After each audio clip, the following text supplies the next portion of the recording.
Marami kong mga nagawang kasalanan, mga kapalpakan, which have made me undeserving of all this. Kayang makagawa ng Diyos ng pagpapala ula sa pagkakasala. Lalo pa kung tayo hihingi ng tawad sa Kanya at magbabago ng talaga. Yung nangyayari ngayon na kung totoo man yung kay Francis Magalona na may anak pala. Di ba ang attitude na, wala talaga ang lihim na di mabubunyag. Sa akin lang, papaano kung ito'y napagsisihan na ni Francis Magalona talaga bago pa man siya mamatay. Ang sa akin lang ay natutuwa kaya ang Diyos na. Francis, ayun lihim mo, binunyag ko. Ganun ba ang Diyos? I don't think so. Tao lang yung ganyan. Tao lang yung mapanlait. Tao lang yung mapanghusga. Tao lang yung mapag-usig. Pero sa pananaw ng Diyos, lalong kung ito ay napagsisihan lang talaga, I don't think ito ay uungkatin pa niya. Maaaring mahirap para sa atin yung forgive and forget, pero hindi sa Diyos. Hindi mo pa naaawit sa punto ng buhay mo, yung pinakamagandang awit na pwede mong awitin. Hindi mo pa nasusulat sa punto ng buhay mo, yung pinakamagandang libro ng buhay mo na pwede mong sulatin. You have not yet lived the best time of your life. Isang araw ay nagulantang kami ng isang shooting incident sa aming baryo sa San Juan, San Miguel, Bulacan. Nagkita raw kasi sa isang lamay ang dalawang lalaking may alitan. Mas nagulantang kami nang malaman namin na yung alitang yan ay matagal na dapat ay settled na kung si suspect ay hindi nagtanim ng galit kay biktima. Ninakaw daw kasi ni biktima, ayon sa narinig ko lang na istorya ang kambing ni suspect. Pero ito'y matagal na. In fact, si biktima ay nakahingi na ng tawad kay suspect, nakapagbayad na ng danyos. So akala ni biktima, okay na, magkababaryo po sila. Yun ngang nakita ni biktima si suspect na nagawi doon sa lamay, inalok pa raw ng upuan ni biktima si suspect. Pero ito'y tumanggi at nagbanta pa. Teka lang, uwi ako. Na hindi naman sineryoso na ni biktima. Kasi akala nga niya, okay na.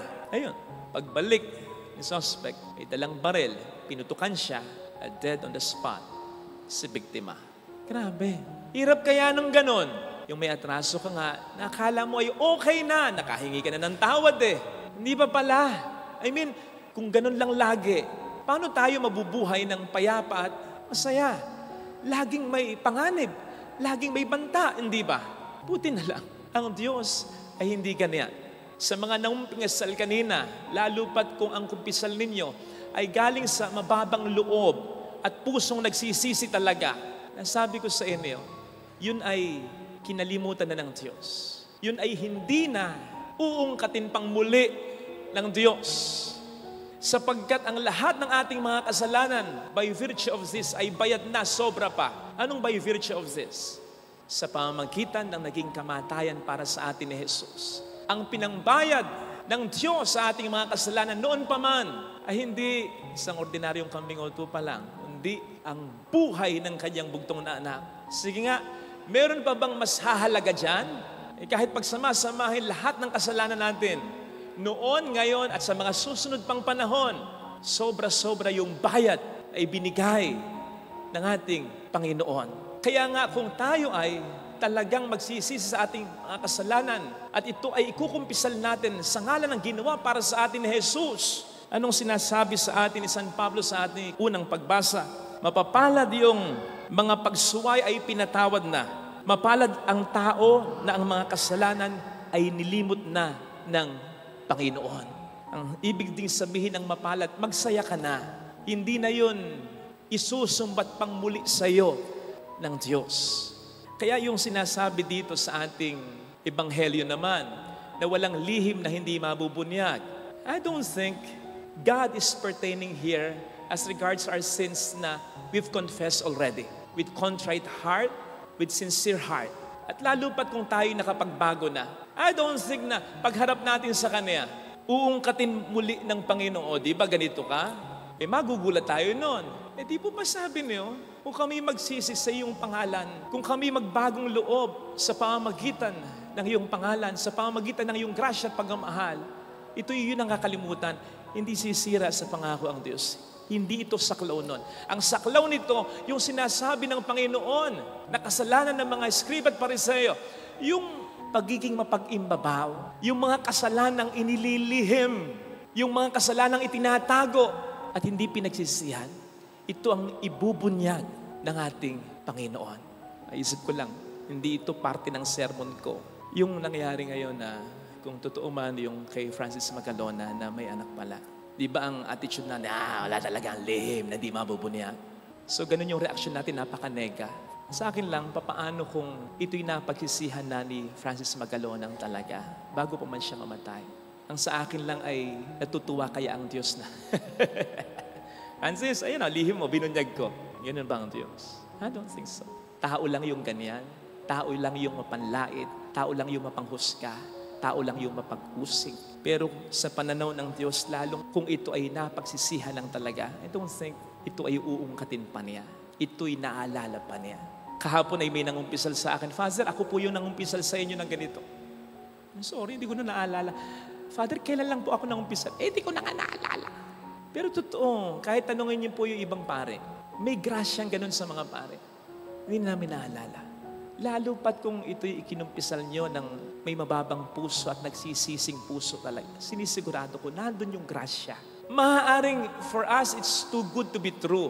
Pero, meron bang too good to be true sa Diyos? Meron bang imposible sa Diyos? Tayo, maaaring mahirap para sa atin yung forgive and forget, pero hindi sa Diyos.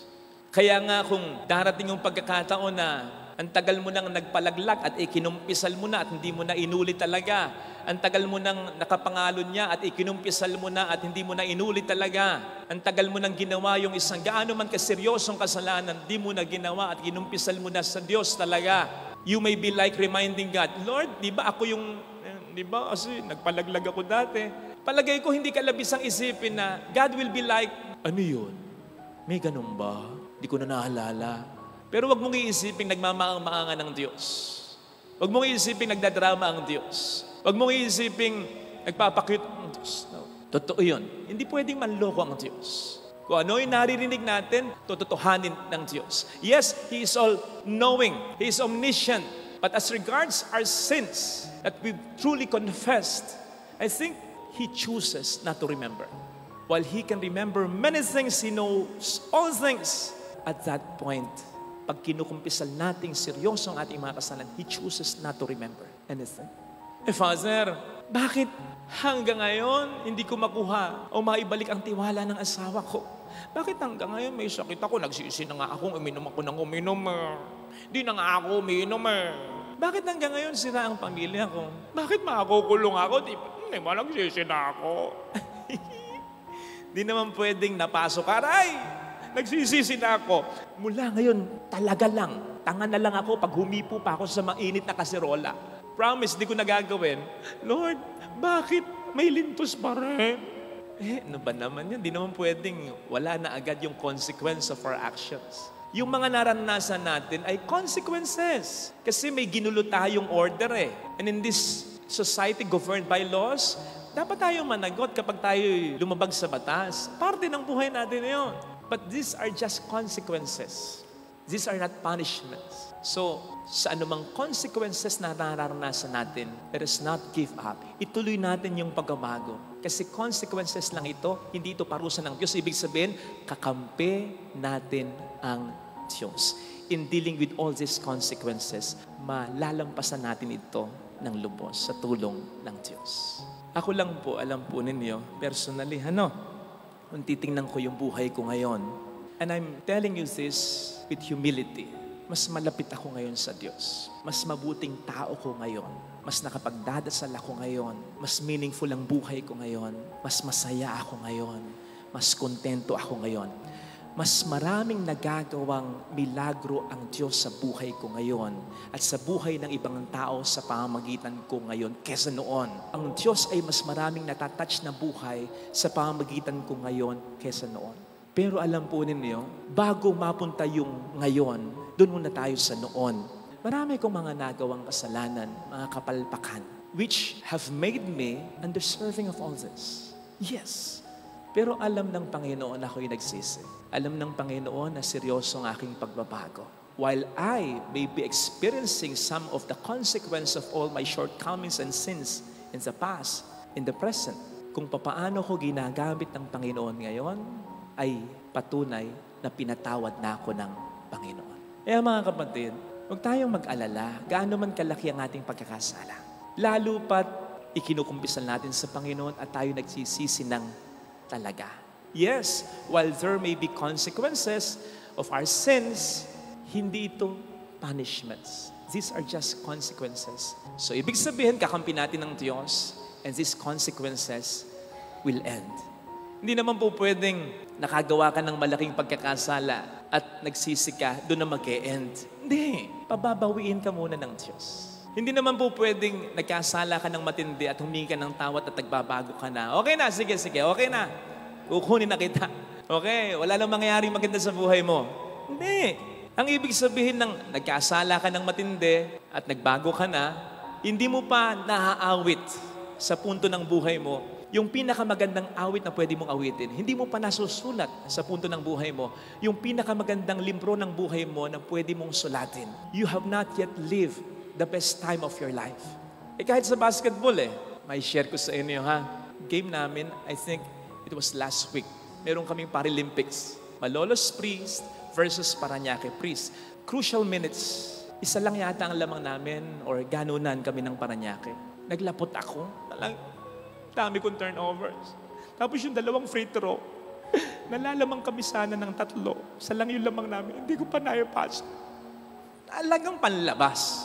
Talagang pwedeng sabihin ni Coach Jigs, magaling naming Coach Father Chico Gracia, ay, Vidal, lumabas ka! Naglalapot ka! Sorry.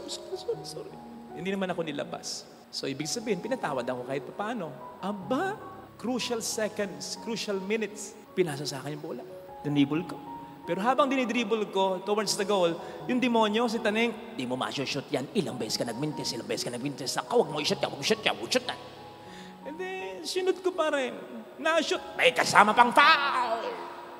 Tapos, nung habang hawak ko yung bola for free throw, si Taneng, hindi ka naman nakakashoot ng free throw. Kailan ka nakashoot ng free throw? Sige nga. Kwadrado kamay mo, Fidel. Kwadrado. Hindi mo ma-shoot yan. Sige. Shoot. Alam po ninyo, kaya ako kinukwento to, ngayon lang nangyari ito. Yung ako ang isa sa nagpanalo, ngayon lang talaga nangyari ito. Di ako nakatulog pagkatapos. So, napakagandang pangyayari sa buhay ko. So, yun ang nagagawa ng may nagpapatawad at may humihingi ng tawad. Merong mangyayari na maganda na pwedeng hindi pa nangyayari. O sige nga, kung walang nagpatawad o at saka humingi ng tawad, may mababasa pa tayong ebanghelyo ayon kay San Mateo na isang publikano? Wala. Kung walang nagpatawad na Diyos at walang humingi ng tawad, magiging pinuno pa rin ba ng simbahang itinatag ni Kristo si Pedro na nagtatuwag sa Panginoon ng makadatlo? Kung walang nagpatawad na Diyos at walang humingi ng tawad, sige nga, meron ba tayong mga santo, unang-una mga disipulo, magkakaroon ba ng malawak na pagkakakilala ng Kristyanismo? Itandaan natin, di ba? Lahat ng santo naging makasalanan din naman. And not to mention yung batayan ng ating pinagninilayan ng ating first reading. Yung sinabi ni St. Paul na mapalad ang tao na ang kasalanan ay nililimutan ng Panginoon. Alam niyo kung ano batayan nito? Ang batayan nito ay yung sinabi ni David. Alam natin kung ano ang naging kasalanan ni David. Di ba? Antindi. Nangalo niya siya. At dahil sa pangangalo niya, nakapagpapatay pa siya. Yung asawa ni Bathsheba. Grabe. Pero humingi siya ng tawad sa Diyos at pinatawad siya. Kung wala bang nagpatawad na Diyos at walang humingi ng tawad, magiging magaling ba siyang hari? Napakarami nating mga pinagninilayan ngayon, lalong-lalo na mga salmo, galing sa sulat at galing sa mga salita ni Haring David. At mayroon bang magiging hari na ang sasabihin pa ng Diyos patungkol kay Haring David? Yung puso ni David ay patterned sa puso niya. Pero nagkasala. Si David, nakita po ninyo, yun ang nagagawa ng Diyos na nagpapatawad at ganun din kapag ang tao ay humihingi ng tawad. Maraming mangyayari na maganda na pwedeng hindi na mangyayari kung walang magpapatawad at hihingi ng tawad.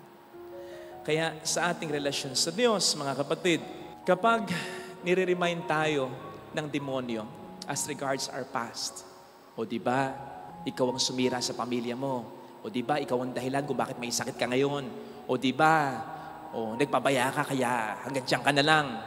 Whenever the devil is reminding us of our past, let us not listen. Lalong-lalo na kung nakapagsisisi naman tayo at nag-move on na tayo. Kung kikibuin natin siya, sige. Pero ang sabihin mo sa kanya, oo, alam ko yan, totoo yan. Pero ang mas totoo dyan ay pinatawad na ako ng Panginoon sa mga kasalanan kong yan. And then, tell Him of your future. Makababawi ako, makababangon ako, makahihingi ako ng tawad, mapapatawad ako, maayos ko ang buhay ko, maitutuwid ko ang mga liku-likong linyang ginawa ko, makaaahon ako. Siyempre, kukontrahin niya yan. Sabihin niya, hindi totoo yan, nandiyan ka na lang. Kung kakausapin mo pa rin siya, sabihin mo sa kanya, anong alam mo sa mangyayari sa buhay ko? Hindi ko sinuko sa iyong mga kamay ang buhay ko. Sinuko ko sa Diyos. At kapag nasa Diyos ang ating buhay, may pag-asa, may mangyayari pang maganda. Sigurado yan, sapagkat mararamdaman natin kung paano kumikilos ang kanyang mga kamay sa ating buhay. Yun ngang mula sa kawalan, from nothing, He created everything, mula pa sa something, yes, maging mula sa kasalanan. Diba Romans 8:28 states, all things work together for the good of those who love Him. And when we say all things, that includes our sins. Kayang makagawa ng Diyos ng pagkapala mula sa pagkakasala. Lalo pa kung tayo hihingi ng tawad sa Kanya at magbabago ng talaga. Ito sanang hilingin nating biyaya sa ating banal na misa.